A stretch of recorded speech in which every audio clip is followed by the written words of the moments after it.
Hey everyone, Jennifer Lee Chan here from NBC Sports Bay Area.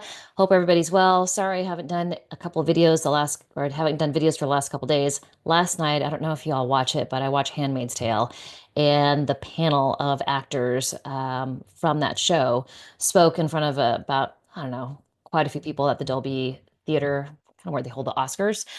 So they all talked about it. It was fascinating. So I don't know if you watch that show, but it is equally creepy and fascinating and scary, and I recommend it.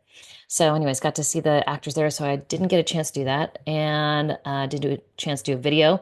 And then the day before that, work kind of got in the way of doing some stuff. So here I am. It is Thursday, and I've written a couple stories, and they're up on NBC Sports Bay Area about wide receivers that are coming up in the draft. And I did a story on four that could be picks in the first round, and then another four that could be value picks a little bit later on. So let's talk about those first round picks. And now I know the 49ers pick at 11. Some of these guys would be a stretch at 11, but some would not be. Just kind of depending on who you listen to, who you're watching. So I'm going to take note of Daniel Jeremiah and Bucky Brooks on NFL Network. I also pay a lot of attention to PFF, Pro Football Focus. They have a big draft board. If you haven't been on there, even if you don't subscribe to it, it's pretty interesting. They've got everybody, all the prospects, and they rank them from one to the end to all of their prospects, and you can filter it by position, and it's kind of interesting to see. So here are a couple of four wide receivers that I think the 49ers could look at for the first round. All right, the first one is Matthew Golden, University of Texas, 5'11", 191 pounds, speedster. He completed his junior year there, 5.29 40-yard dash. Now he can play outside or X. In 2024, 58 receptions for 987 yards and nine touchdowns. Now, they do have Jacob Cowing, who is also fast, but and they do expect him to make progress, Jacob Cowing. They also expect Ricky Pearsall to make progress. And, Ricky Pearsall having a full offseason and hopefully being healthy through OTAs and training camp and all that, I think will have a much better and more productive season. And they're expecting that from Jacob Cowing too. I think they want him to be more than just a return guy. So sorry for that. Um, so at number 11, Golden might be a reach, but he's ranked as high as number 12 by Daniel Jeremiah, and Bucky Brooks ranked him at 29. PFF ranked him at number 22 of all prospects. So that's of all prospects. All right. The next guy, it's fascinating where he's ranked. So he's ranked at number two. I think it's number three overall prospect by PFF. He's ranked at number six, going to the Las Vegas Raiders by Bucky Brooks.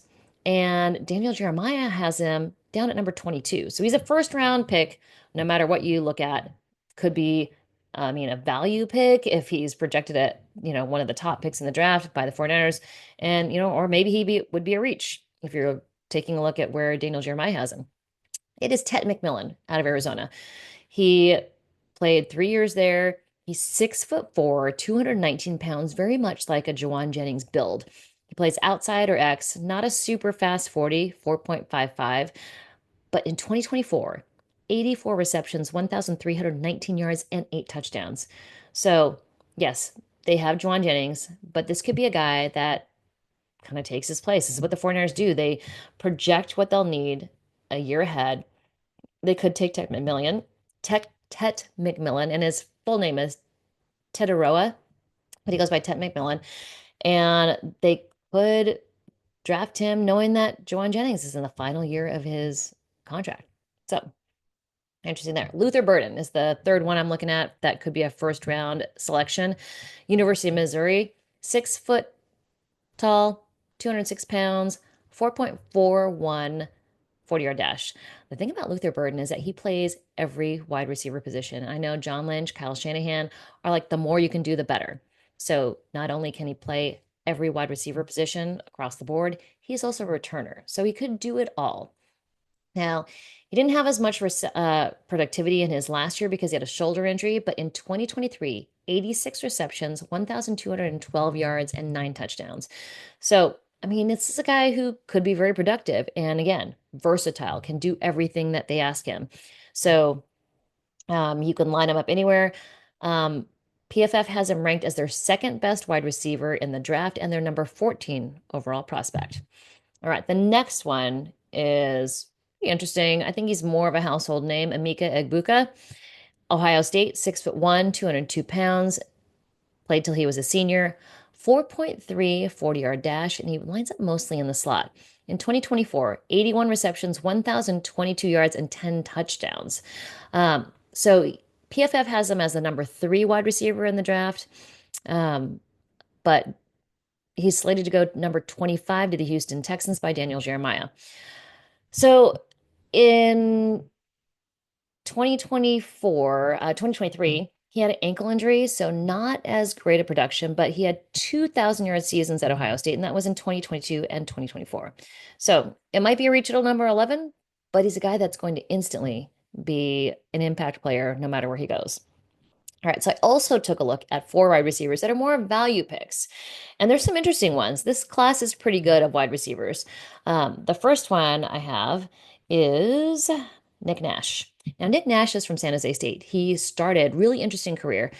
2 years he was a quarterback, and he ended up being like quarterback 3. He realized he needed to make a change if he wanted to keep playing football, and so he switched positions, and now he's a wide receiver, kind of like Luke McCaffrey.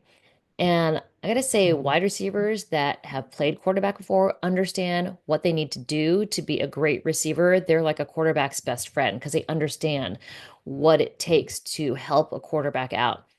So he's 6'3", 195 pounds. He can play slot and X. I mean, the fact that he can throw and catch the ball, pretty interesting. Um, he could be a really good mismatch for the 49ers, and that dual threat thing, I think it'd be pretty good. 104 receptions for 1,382 yards and 16 touchdowns. I was top in the Mountain West. And I know yes, it's Mountain West, so he's not facing the top cornerbacks in college, but still, really good grade facing man coverage, which is what I know is attractive to Kyle Shanahan. All right. Second value wide receiver, meaning not first round, Savion Williams out of Texas Christian University. 6'5", 225 pounds, outside and X. He had 83 receptions for 611 yards and 6 touchdowns last year.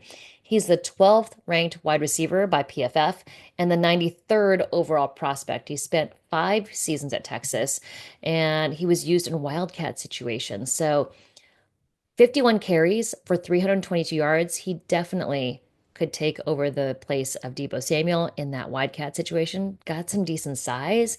He could play that role. All right, the next one, Ty Felton out of Maryland, 6'2", 186 pounds. Not a whole lot of weight on him, but fast, 4.37. He can play outside or slot. 96 receptions in 2024 for 1,119 yards and 9 touchdowns. So he doubled his production from his junior year to his senior year, and all the scouts and all the draft pundits out there said he didn't even blink. So, he only had 48 receptions in 23, doubled it to 96 in 24, and he is one of those guys who has good route running ability and is able to separate from defensive backs. All right, so one more value wide receiver pick, and this is a guy who I watched because he went to USC. He had off the field allegations, so not good. A little bit of, red flag for the 49ers, but he transferred to Tennessee. So the off field allegations were by his girlfriend at the time. He was suspended from school, and he tried to fight to get back on the team and then decided to transfer. So I'm not going to say yay or nay about anything that happened at USC, but since he's been at Tennessee, he has become a team captain. So, not that anything with domestic violence is, it's awful and it's unacceptable. I don't know what has happened in that case, but apparently it was dismissed at some point. But the fact that he did turn himself around and has become a leader, I actually spoke to him one-on-one at the combine, and he kind of gives that Fred Warner vibe. He's got the same type of voice. He's very conscientious when he talks to you. He listens. He doesn't just like have answers, built in, actually connected and talked. In 2024, he had 64 receptions for 472 yards, 2 touchdowns. Not a huge bunch of production, but because he's 6'3", 230 pounds, he's from Tennessee. does know of Jawan Jennings, and he's a physical guy. So it may be a guy who is like Jawan Jennings, incredibly physical, a mismatch against safeties, a guy who can move wide, move defensive ends and move linebackers.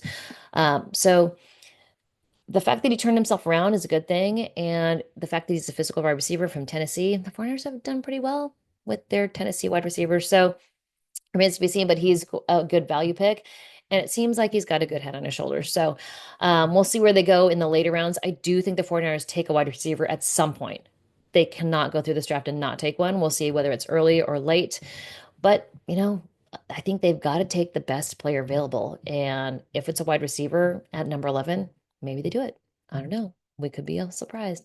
I think it's defensive end or defensive tackle, but you never know. I didn't think they were going to take a wide receiver last year at 31. All right, everybody. That is it for Thursday. If you want me to focus on any other positions, I am focusing on linebackers next. Who could replace Dre Greenlaw? I know they have a couple guys on the roster, but there's some good linebackers in this draft too. So, all right, that's it for today. Happy Thursday, everybody, and we'll be back soon. Please subscribe, please like, tell your friends, share it. Thank you so much, and check out the stories on NBC Sports Bay Area. All right, talk to you guys soon.